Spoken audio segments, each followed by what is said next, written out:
मैं अंजलि हूँ। मैंने और रवि ने 1 साल की डेटिंग के बाद शादी की है। शादी में हमारे कुछ खास दोस्त और पेरेंट्स ही आए थे। रवि ऐसा ही चाहते थे। वो चाहते थे कि शादी शॉर्ट और सिंपल ही रहे। हम लोग यहाँ बड़े शहर में काम करते हैं। रवि के माता पिता गांव में ही रहते हैं। रवि ज़्यादा गांव जाते नहीं। जब कभी मम्मी पापा को मिलना होता है तो हमें शहर में आकर ही मिल लेते हैं। हमने यह छोटा सा घर भी यहाँ अभी लोन पर ले लिया है। शादी के चलते मैंने अपनी नौकरी छोड़ रखी है। हमारा घर रोड के साइड में ही है।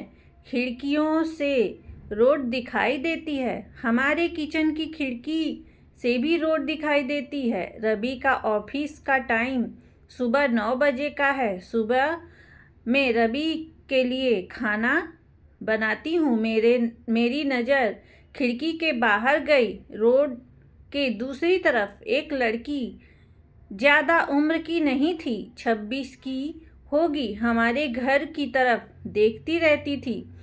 पहले दिन मैंने सोचा कि कोई होगी, लेकिन वो 3 से 4 दिन लगातार आती मुझे दिखाई दी।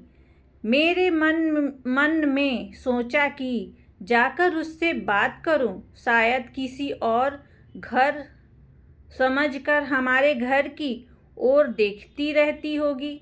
सुबह रवि सोए थे। वो फिर वही दूर खड़ी दिखाई फिर हमारे घर की ओर देख रही थी। इस बार मैं बाहर गई।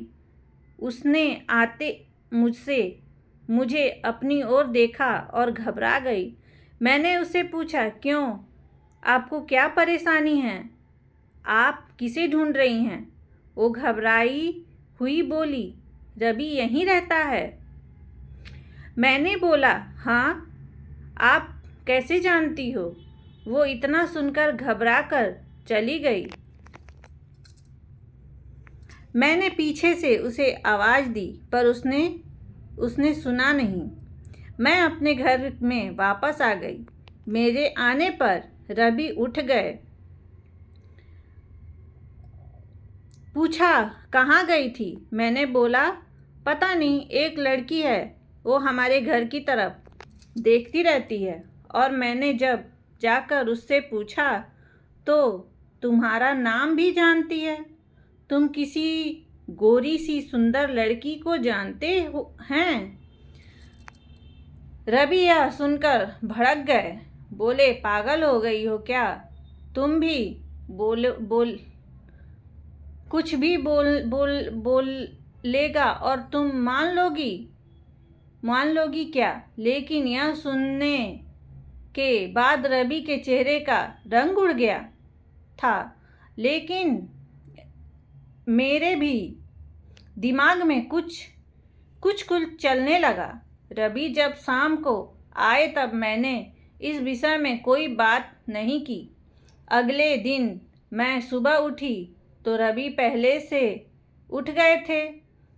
मैं किचन में गई तो किचन की खिड़की लगी हुई थी और बड़ी मुश्किल से खोलने पर खुलती थी। मैं कोशिश कर रही थी, लेकिन ऊपर वाली कुंडी मुझसे नहीं खुली।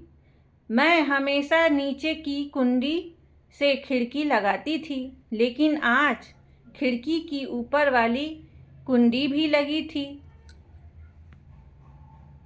मैंने कैसे भी कुंडी खोली और खिड़की खोली तो मैं देखकर हैरान रह गई। रवि उस लड़की से वहां जाकर उससे बात कर रहे थे। वो उस पर चिल्ला और गुस्सा हो रहे थे, लेकिन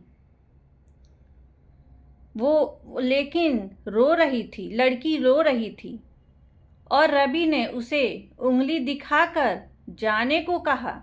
यह सब देखकर मैंने खिड़की बंद कर दी ताकि रवि को लगे नहीं कि मैंने उसे यह करते देखा है। रवि फिर घर में आ गए। मैंने ऐसा जताया जैसे कि मैंने कुछ देखा ही नहीं है। अब मुझे ना जाने कैसे कैसे ख्याल आने लगे। रवि मुझसे क्या छिपा रहा है?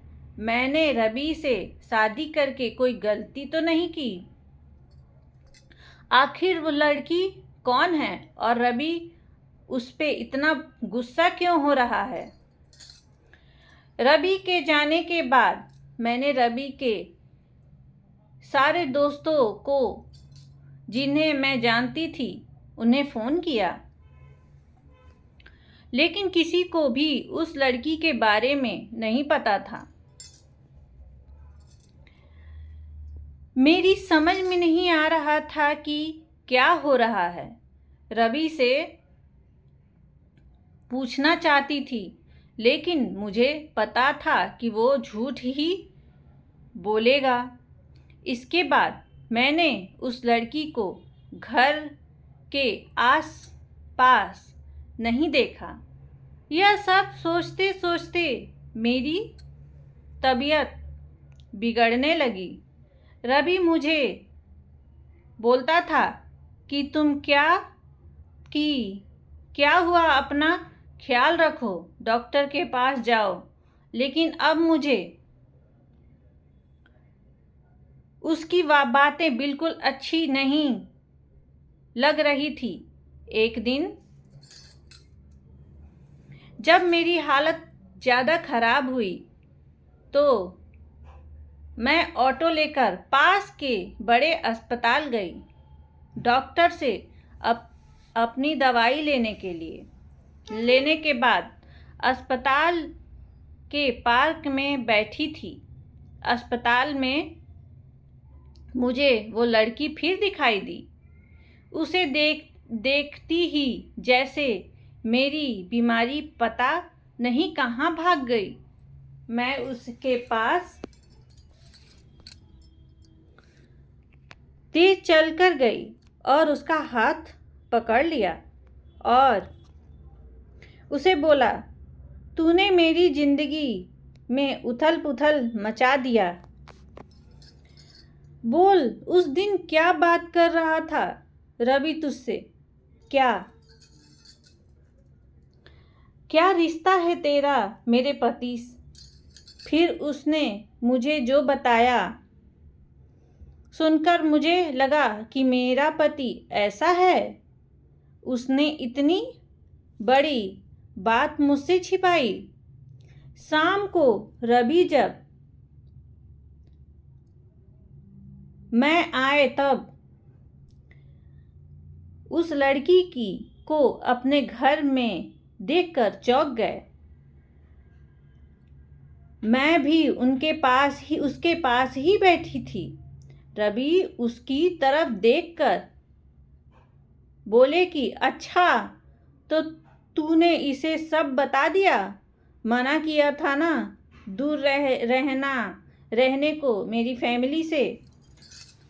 मैंने बोला, रवि शर्म करो, तुम इतने कठोर हो, अपनी सगी बहन की मदद नहीं कर रहे हो। परिवार वो लड़की सुधा थी, रवि की सगी बहन। उसने अपने पसंद के लड़के से शादी कर ली थी। इसीलिए रवि और उसके परिवार ने उससे सारे रिश्ते तोड़ दिए थे। रवि ने कहा कि मेरी कोई बहन नहीं है। मैंने कहा, उसका पति अस्पताल में है, उसे रुपयों की ज़रूरत है। बहन नहीं तो इंसानियत के नाते ही तुम्हें इसकी मदद करना थी। और अपनी पसंद की लड़की से शादी तो तुमने भी की। फिर जो नियम इसके लिए है, तुम्हारे लिए क्यों नहीं है? मुझे पता होता तुम ऐसी सोच वाले हो तो मैं तुमसे कभी शादी नहीं करती। जिसको बहन के आंसू नहीं पिघला सके उस आदमी के सीने में दिल नहीं हो सकता। इतना कहकर मैंने अंदर से अपने सारे गहने लिए और सुधा के साथ जाने लगी। हमें जाते देख रवि फूट फूट कर रोने लगे। सुधा भी उन्हें देख रोने लगी। रोते हुए रवि बोले, हमने इसे बहुत प्यार दिया। पापा मम्मी ने मैंने रानी बनाकर रखा और यह ऐसे ही एक दिन बिना बताए घर से चली गई। हमारा प्यार तूने नहीं देखा, उसके लिए मैं रात भर रोया कि कहाँ होगी, कैसी होगी मेरी बहन। तब उसे भाई और पापा की याद नहीं आई। अरे मुझसे कहती तो मुझे क्या करना है, ऐसी ही चली गई थी ना, अब क्यों आई। बहन भी बोली, भैया मुझे लगा आप लोग नहीं मानोगे। उन दोनों भाई बहन को रोते देख मेरी आंखें भी भर आई, पर आंसू के साथ जैसे सारे गिले शिकवे खत्म हो चुके थे। वो खुद अस्पताल गए। सुधा के साथ मम्मी पापा को भी बुलाया। दोनों ने बेटी को बड़े प्यार से गले लगा लिया। अब अस्पताल में संध्या के पति की हालत बहुत अच्छी है। डॉक्टर ने कहा कि जल्दी डिस्चार्ज हो जाएंगे।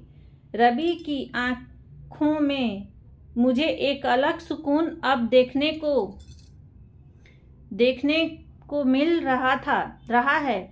रवि ने सुधा को कहा है अब कुछ करेगी तो माफ नहीं करूँगा। हमेशा मेरी प्यारी बहन बन के रहना। जिंदगी बहुत छोटी है। आपके अहंकार में इतना सुकून नहीं है जितना कि माफ़ कर देने में। एक बार करके देखिए, ज़िंदगी बदल जाएगी। अगर कहानी अच्छी लगे तो मेरे चैनल को लाइक, कमेंट और सब्सक्राइब ज़रूर करें।